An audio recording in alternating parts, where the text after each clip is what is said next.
the message that at least I want to send today is just start now. Stop talking, stop complaining, like take an actionable step immediately to make a little bit of progress. Welcome to At the Fence Line with your hosts, Sarah Chambers and Gavin Benker.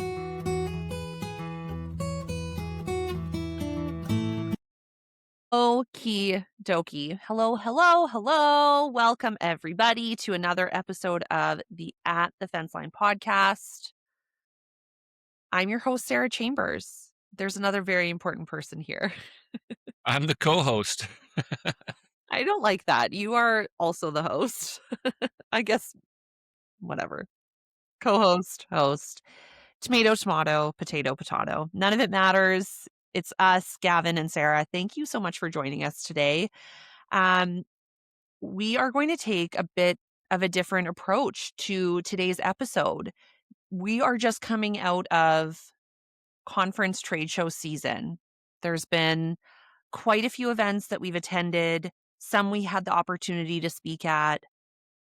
Really, really cool stuff. We always love the chance to connect with people in person and just people we haven't met before. That's always really cool. So we've had a really good time, but we're kind of reflecting on the experience, the topics, what's top of mind for the producers that we talk to or the industry professionals that are also working with producers. So today we're doing kind of like a fireside chat minus the fire. And we're just going to talk about, I don't kind of reflect on what we've been seeing, but so that's what's on the agenda for today. Gavin, did you want to add anything before I distract us for a minute?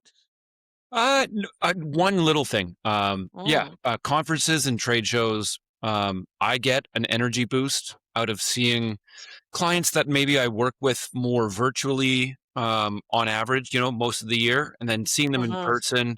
And then, like you said, meeting new people, meeting other industry professionals, and making those connections. So, yeah, it Mhm. always fills me with some energy, but it, drains the social battery. But there's pros and cons, right? So, a lot of small talk, lots of networking and stuff, which, I don't mind, but it's a different kind of tired you get after the end of a trade show or a conference. Sure. And for those of you listening that have had the opportunity to hear Gavin speak, you'll know what I'm about to say is true. If you haven't, and you see Gavin on the agenda for something that you were maybe thinking about going to, but not quite sure, you need to go. Gavin is a fantastic speaker. Um, we actually had the opportunity to co-host a session and Gavin was talking about ratios and finance, the sort of his happy place. And yeah, Gavin, I mean, you just do such a fantastic job. The energy is incredible. You're so passionate about the topic. And you get people really excited. So yeah, if you have the chance to hear Gavin talk about finance, you should take it. It's not easy to be excited about financial analysis and ratio analysis and things like that, year Sure. end statement analysis, but I do really, really like it. Yeah. Maybe a bit of a nerd or a geek in that sense, but I think it's important. And that's kind of where I get excited about it is Mhm. insights and things that I can share with farmers that can really make a difference. It's not day-to-day stuff, it's bigger picture stuff, but Sure. super important. Yeah. And Yep. I really liked presenting with you. I think we did a great job Thanks. together. Yeah. Yeah, it was super fun. I really enjoyed it as well. Always a tough crowd when you're talking about HR. You know, no one wants to talk about it, but um, except me, because I just get up there and nerd out. I think it's a great time. So I actually, through the Certified Professional Human Resource Management Association, I'm linked up in like a mentorship kind of partner thing. So we meet every month. And so I wanted to share with him the presentation. And so I sent it to him.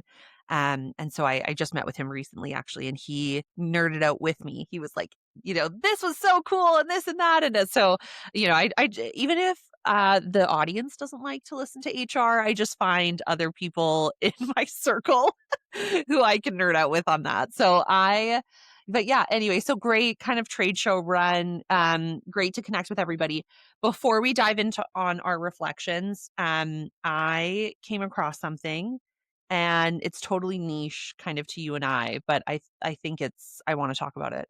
Um, I'm putting you on the spot.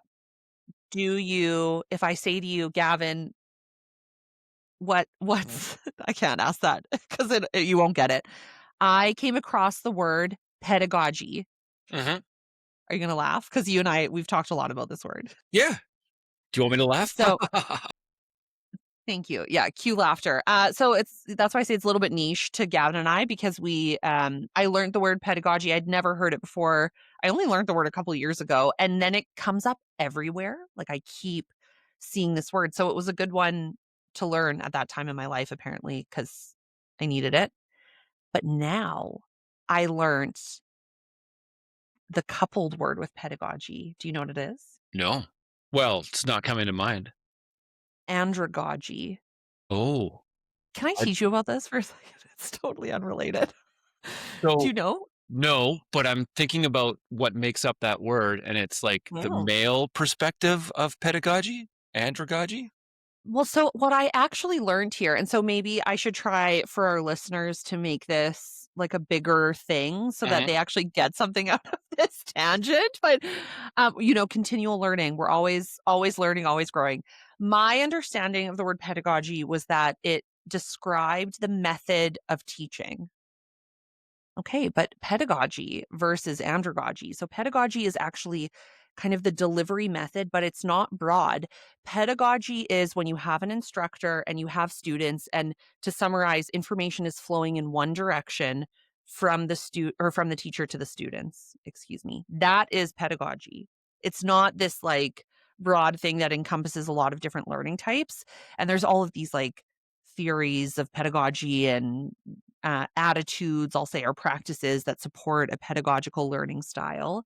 But so now I've learned about andragogy, which is this like kind of group learning concept. So really tied. So in my head, when I was learning about it, I'm like, ding, ding, ding, peer groups, because that is truly an andragogical way of learning is when the group is saying, this is the topic we want to learn about, or this is how we want to understand this. We don't want it to be pedagogical. We want to learn from our fellow people in the room. We want it to be more of a facilitation where the instructor facilitates learning rather than delivers teaching.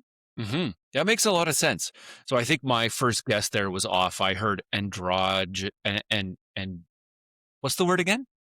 Androgynous. Yeah, and I went, "That's a whole probably not for this podcast," but Probably not. yeah, um, andragogy. Okay. Yeah, no, I've never heard that before. That's really cool.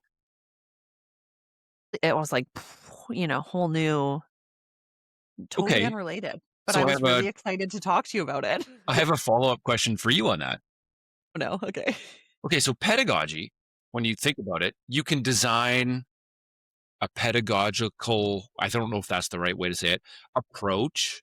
And if that's the way that you're delivering content, and that's, it's traditional, and andragogy is newer, but it's also been Mm, around for a long time. Can you uh-huh. design it? Like, can you set structure around that and have an approach to it so that it has, like, good outcomes and like the best outcomes that you can achieve?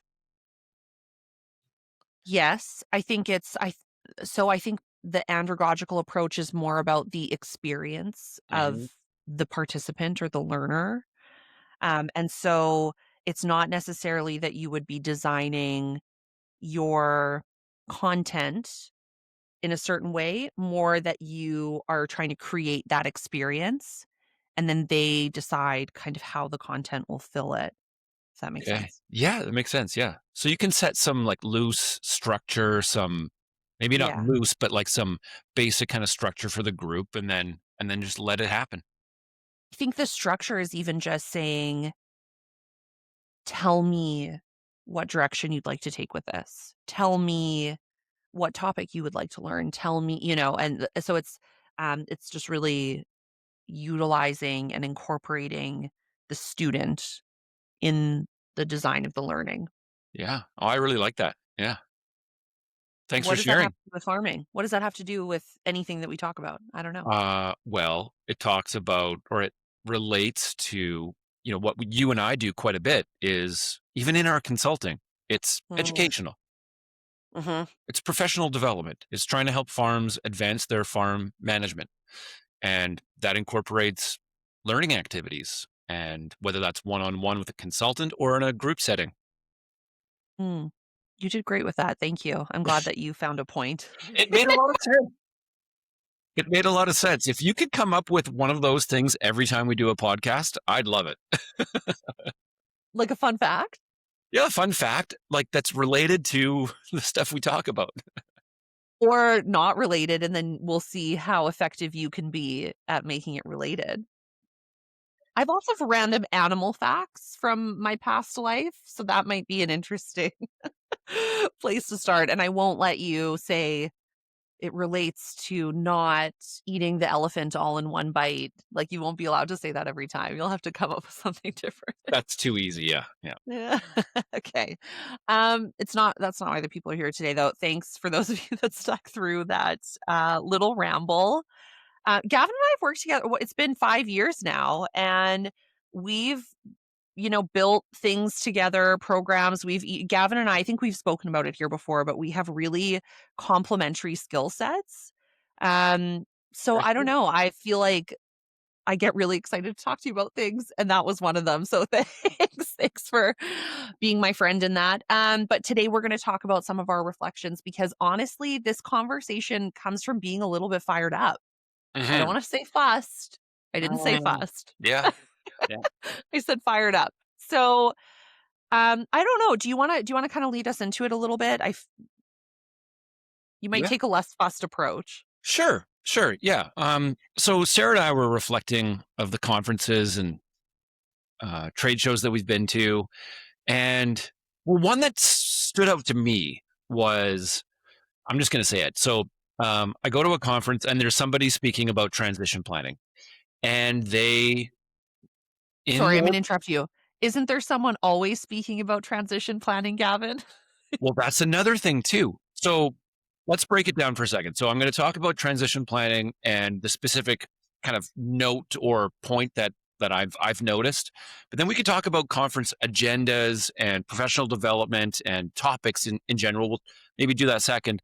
Um, well, actually, maybe we should do that first. Okay, so let's talk about like just conferences and professional development opportunities and the general approach that the industry, so non-farming kind of businesses and providers and service providers to farmers, and what gets talked about at conferences and trade shows. To me, it's good. It's good. It's solid. Like nothing that you'll listen to is, most of it's, correct and accurate and helpful.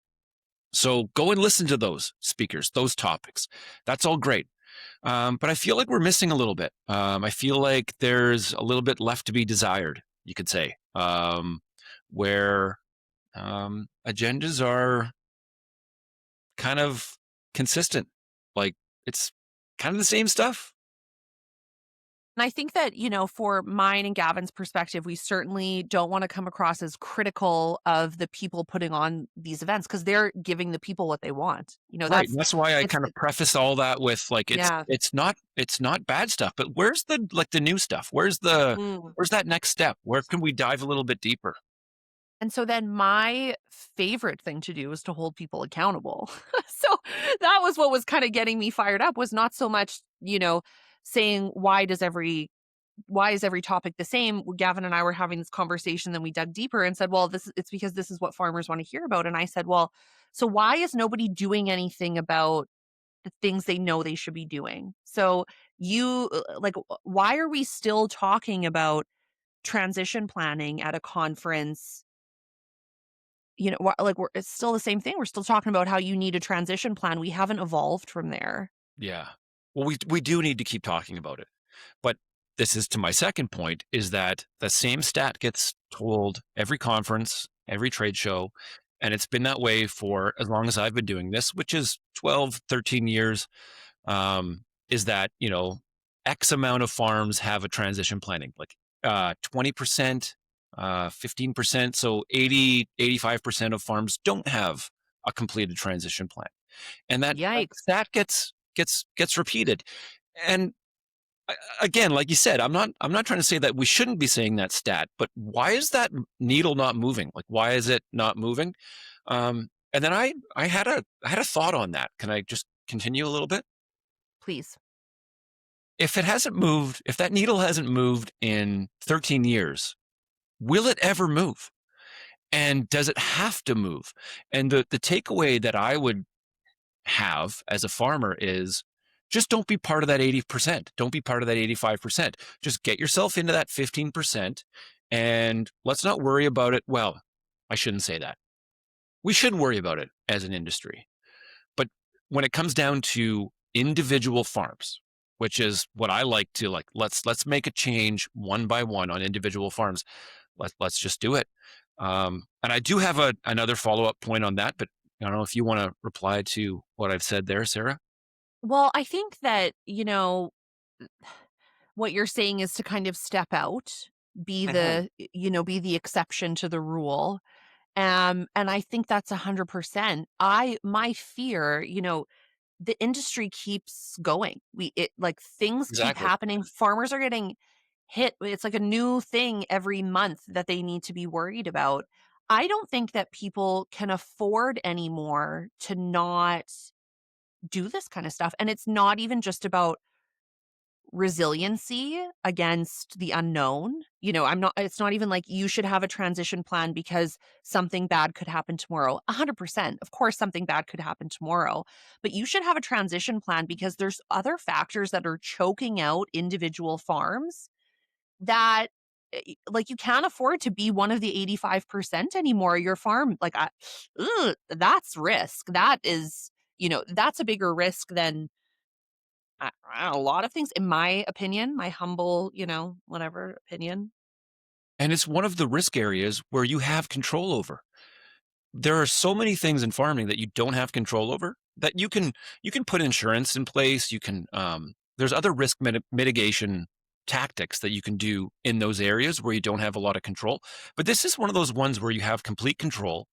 And so to continue on with that, I don't think you have to do a transition plan and have it done in a couple of years. There are so many benefits to working on a transition plan that is built into the business processes of the farm, where it's not a binder that you put on a shelf. It's built in. It's this annual planning cycle. It's finance, HR, operations.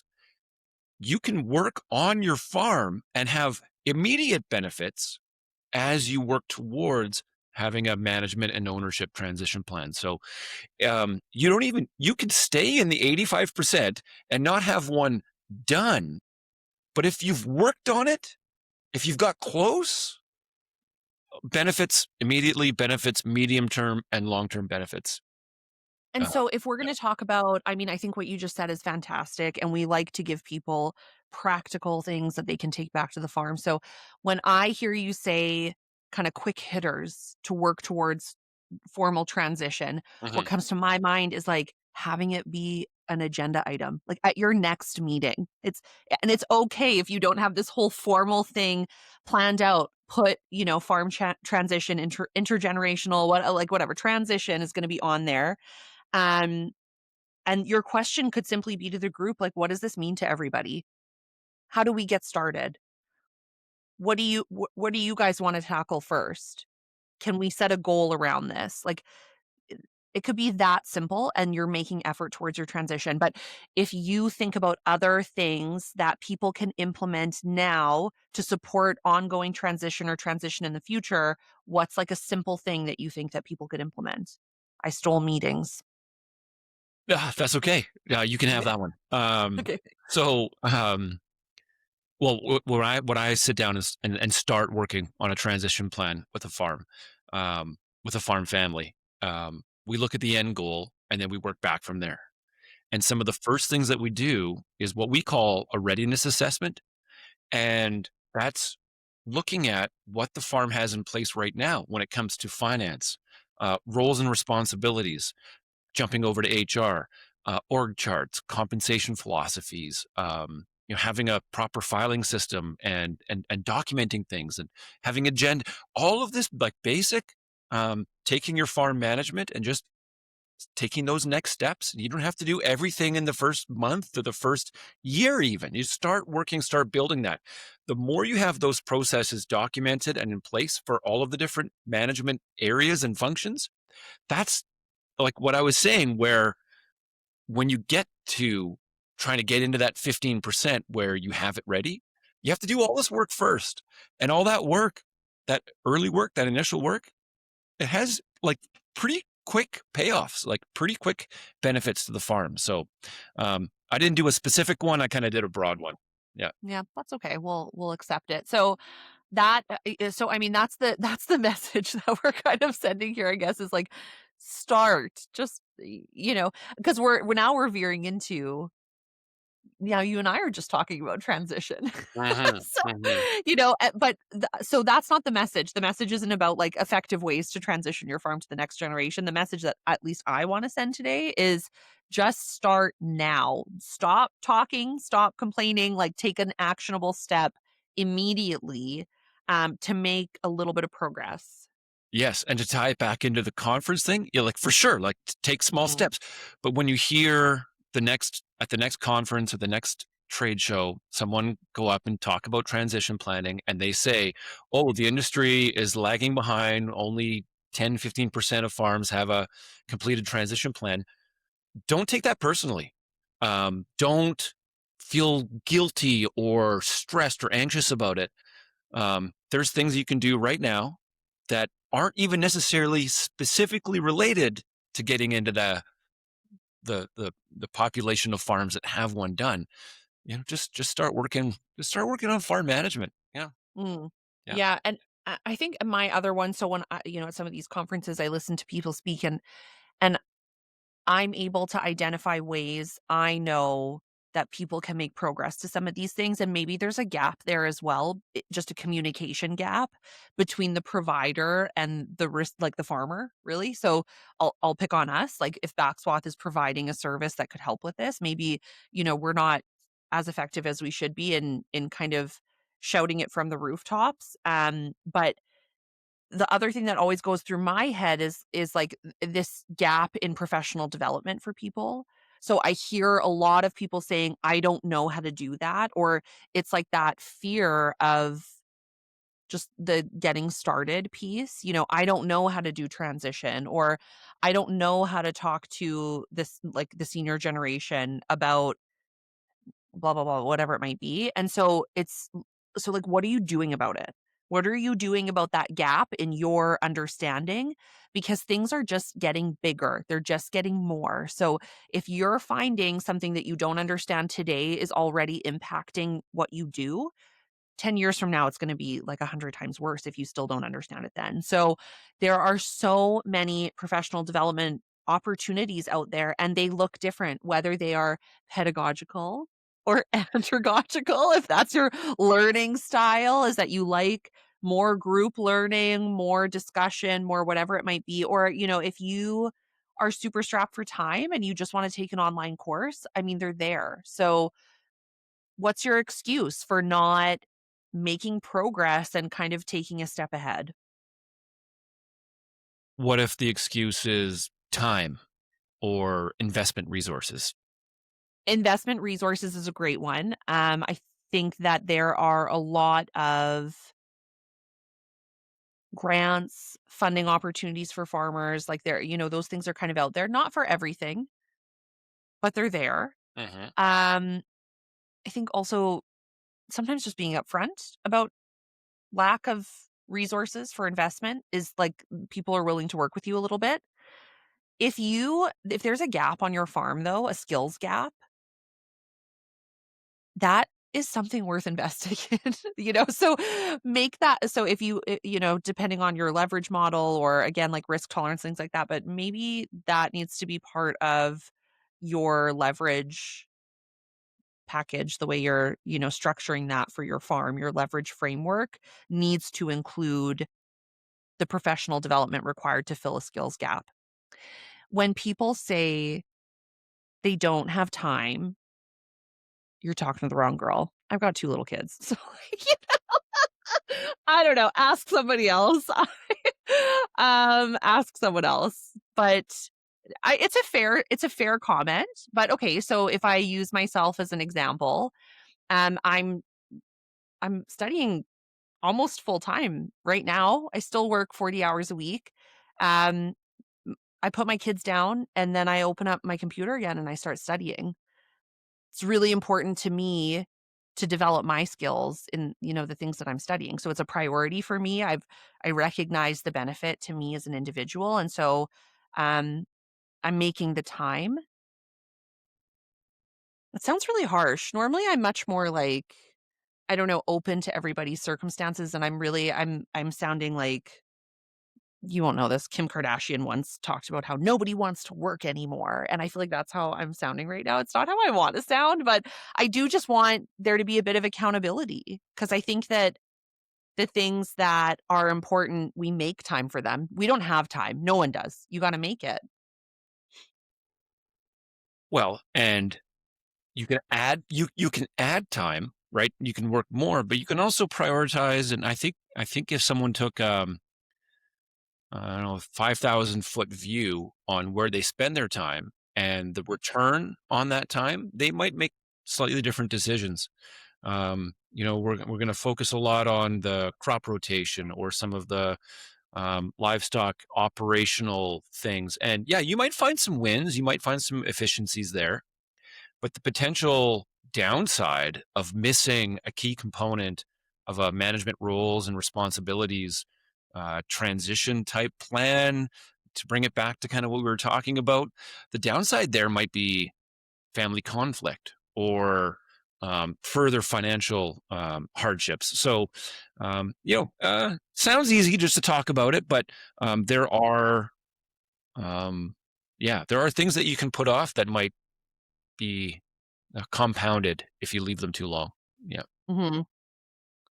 Yeah, I think I feel as well a genuine sense of concern for the industry when it comes to the number of things that farmers are up against, that it just doesn't feel like we can afford to spend another generation not making progress towards some of these things. I hear you. And let's say that happens. It could happen, right? We as an industry, we might not get all of our ducks in a row, or maybe we don't. Like, I can't see that 85% shifting all the way down to below 50. I just can't see it. But, prove me wrong. Prove me wrong. Let's all work towards it and keep working towards it. So then what happens if the future just plays out? If we just kind of keep tracking the way we're tracking, I'm starting to sound like what I talk about when I talk about financial management. This is where you're tracking. And if you don't make changes, this is where you'll end up. Yeah. Let's talk about it from an opportunity perspective. If you do have your ducks in a row and you do have your plan set in place for the next 5, 10, 15, or more years, you're in a good spot. That's a competitive advantage. You're putting yourself in a really good position to maybe take advantage of what others might be leaving on the side burner. Mhm. And Yeah. I think that's the joy in what we do. That's the fun part of what you and I get to do with farms, have the opportunity to collaborate with them and support growth and not necessarily growth in herd size or acres, but just like personal and professional growth as well.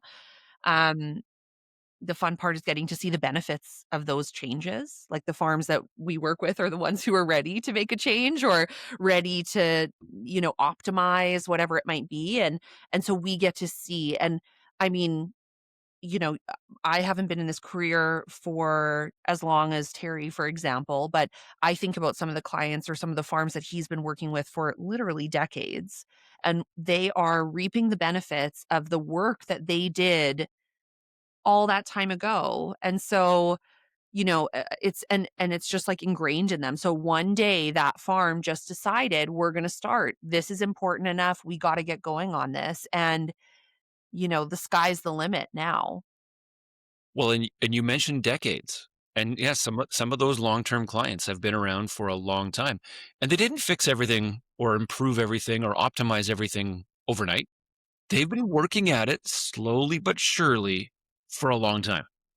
It Mhm. becomes part of the culture. It just becomes part of the yeah, like we're going to tackle this year, and then next year we're going to review what we did 2 years ago, and it just keeps building on itself. So yeah, good Yeah, point. super cool. What are some other so we talked a bit about, like, this sort of recurring transition planning.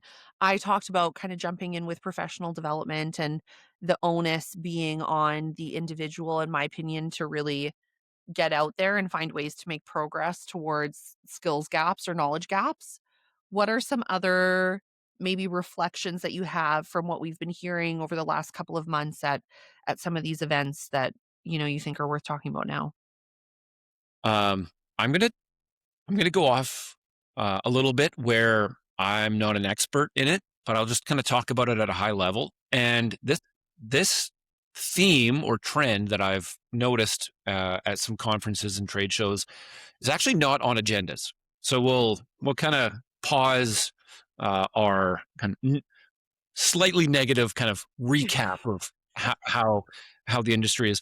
Um, it seems to me that there is starting to be a little bit of disruption. Might be a too strong of a word, but some really progressive farmers and some different players now in the industry as far as risk management. And again, this is not an area where I am an expert in, but private alternative risk management companies have some really unique approaches, analysis, and products that I think is worth a look. That's about all I want to say. So, um, just it would be worth finding someone to talk to about that because I think the traditional approach still works and still helps, but there might be some tweaks there. And every dollar counts. Every percentage of efficiency on your income statement will help strengthen your balance sheet and your long-term achievement of your goals. Might be worth a look. It's something I've noticed. Yeah, and when I mean risk management, I'm talking about like insurance products. Yeah, Yep. yeah. Yeah. It's a great point. There's some innovation kinda going on in that sphere. We don't sell insurance. We don't. No. No. Um, that's really great. I don't Yeah, know, what and else? how about you? Anything else? What else? Oh. No, I don't know that I have necessarily anything else. Like I say, I just I'm such like an accountability bully. I don't know, you work with me. Okay, can I ask you a question? Yeah. Well, so in the same vein as, that we talked about with transition planning and how it's been talked about for a long time, but we don't really see any significant shifts in the industry. Um, I know that HR and the benefits and being proactive in your HR planning and your HR processes, that's been talked about for a long time too.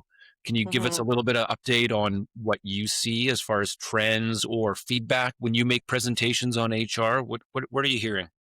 Yeah, I mean, I think that, we all know where things are going in terms of farm size, and of course, that means that team sizes are growing as well. I I think it's another thing that, like you just said, it's been talked about for a long time that, you need to kind of focus on the people power of your business and really work on developing it. Um, I guess the thing that, I want people to feel is less about like, "Oh, I have to do this because of legislation or, um, employment standards," or like, "Oh, I gotta" it's less about that, and it's more about harnessing or being prepared to take advantage of the opportunities that come with working with people. Um, because that is something that it's just like this untapped, unlimited opportunity. Like, you never know what your team member can kind of bring and what they can unlock for your business, until you create a space where they're able to do that.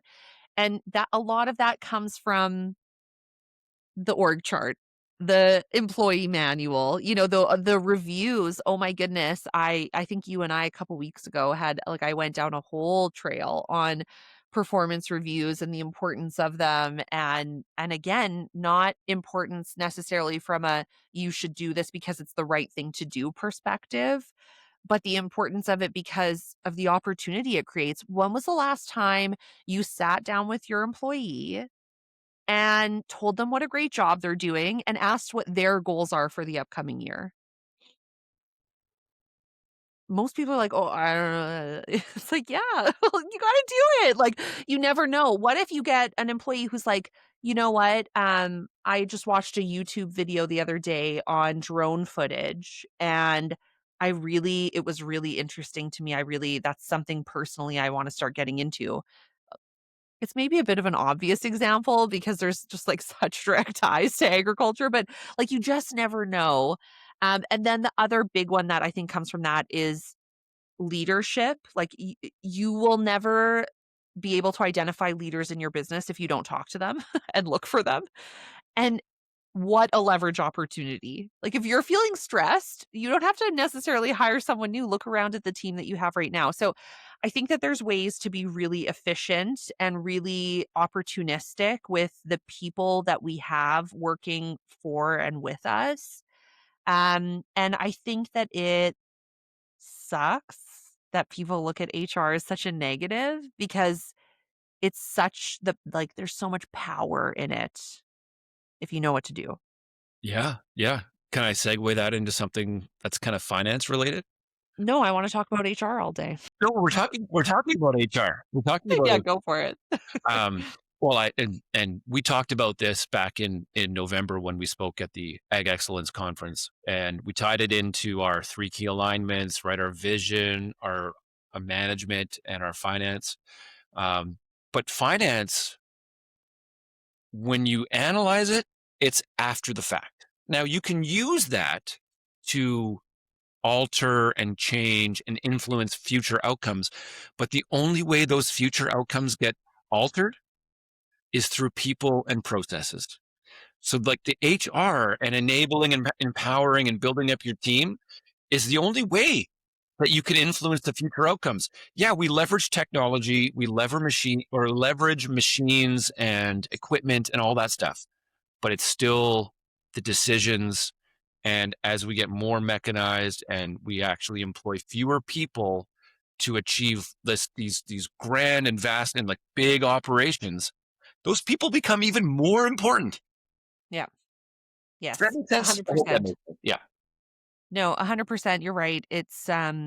Yeah, so something that, like you say, does get talked about, consistently over time, and again, without being too much of, like, a nag, I think it's like, just get on it. Like, and I get why, especially with HR specifically. It's because, farms have grown quickly, and a lot of times people haven't been exposed to leaders, managers, other than their own family. If you didn't work off farm, then you've never maybe seen the way it can look, the right way, the healthy way to approach some of these situations. And so you're left kind of feeling like I don't know how to approach this. I don't even know where to begin. And that's totally fine. But like back to what I was saying earlier, there's so many opportunities to develop your understanding. And it goes like I hear what you're saying about investment, but it goes from fully DIY, those things are out there, to fully somebody doing it for you. And that's, when you call somebody like me to come in. So I think that, you know, there's not like you gotta just do it. You gotta get on it. Do I sound like a nag? I think I'm naggy. I didn't I'm not being very yeah, oh, and you're like the nicest person ever. So when Gavin holds up "You're being a little bit naggy," everybody else is like, "What a nag." I mean, when it's important and you want someone to give you a little kick in the butt the right way, right? Call Sarah. nag or just accountability, right? Let's just use the word accountability instead. How about that? That's one of the things, yeah,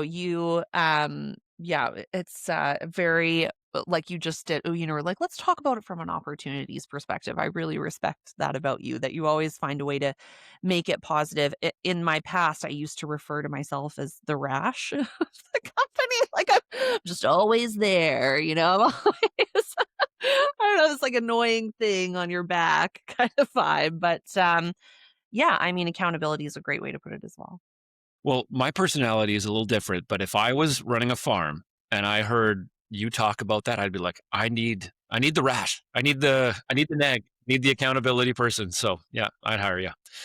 Um, I wanted to just maybe one more question for you. Um, sorry, you know what? It's not really so much a question. It was about your comment about off farm work and maybe going and getting some other experience. Doesn't have to be off farm work, right? That's where that andragogical approach can be helpful, where you can get a peer environment and learn from others without necessarily having to, like, maybe the opportunity isn't there to go and work off farm because you're needed at home right now. Um, which is, I think a pretty um, widespread, Common. common, yeah, scenario. But having that andragogical approach where you learn from others, and then you might realize that, hey, actually, we're not doing too bad. I'm spinning it positively again, Sarah. Maybe we're not doing too bad, but what would that do? That would just that would build more buy-in. Like, okay, we're already doing annual reviews or biannual performance reviews, and oh, I don't like it. So like the process is in place, but we don't have a whole bunch of buy-in. And then you realize, oh, like we're actually doing pretty good, and let's keep going. And now I'm bought in. You know, yeah. I think that was really great. Um, yeah, I think that doing a great job. I think my just final thoughts would be, yeah, like the message that I'm just trying to send is just get started. Just one foot in front of the other. Take the first step. You don't have to try and, like you said, plan your entire business transition. You don't have to map it out today, but start being really intentional about how you're going to make progress, even just in the next month. Mhm. Can we somehow tie this back into the professional development and our opening comments about conferences and trade shows and agendas and things like that? I bet you could. Whew, okay. Yeah. Well, I had a half of, I had a, like my brain was going there. I have half a thought on that. I just want to reinforce this is not well, it is a bit of a critique. It is, but it's not something that I want to say is like, don't go to conferences, don't go to trade shows, don't listen to these topics. They're all important. I think I did mention it at the start. The content, the topics, the points are all valid, um, but it doesn't seem to shift. It doesn't seem to move the needle. But I guess what I'll conclude with here is that take ownership of your own farm and decide which kind of side of that you're gonna exist on.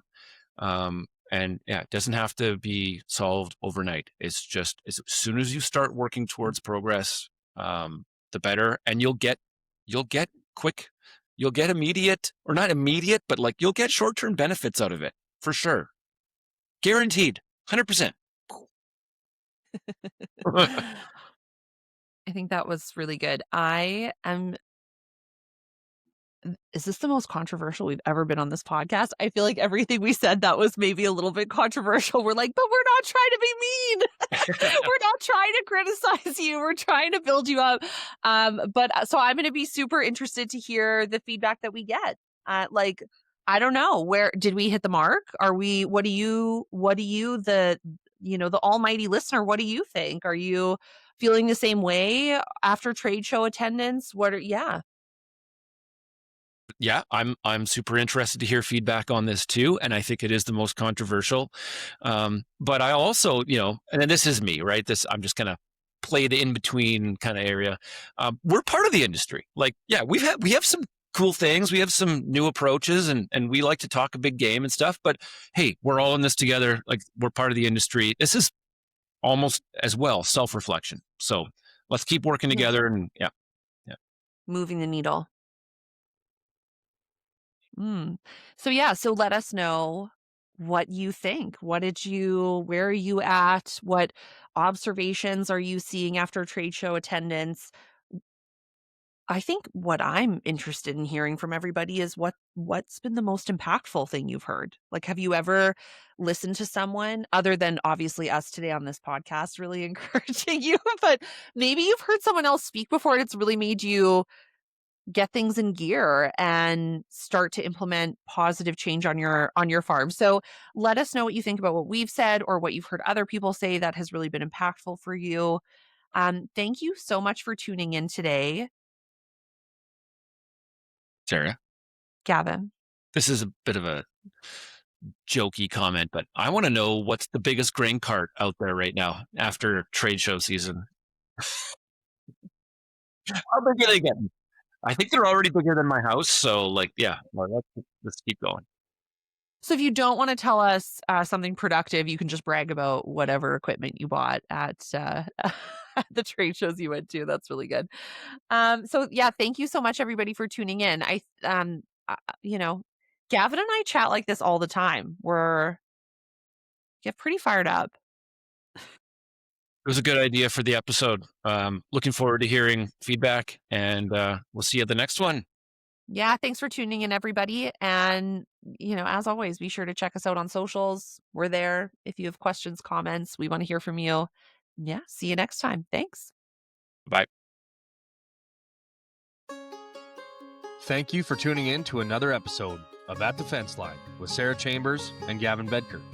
If you have any questions or comments about today's episode or would like to get in touch with us, please find us on Instagram at backswath_MGMT or through our website at www.backswath.com.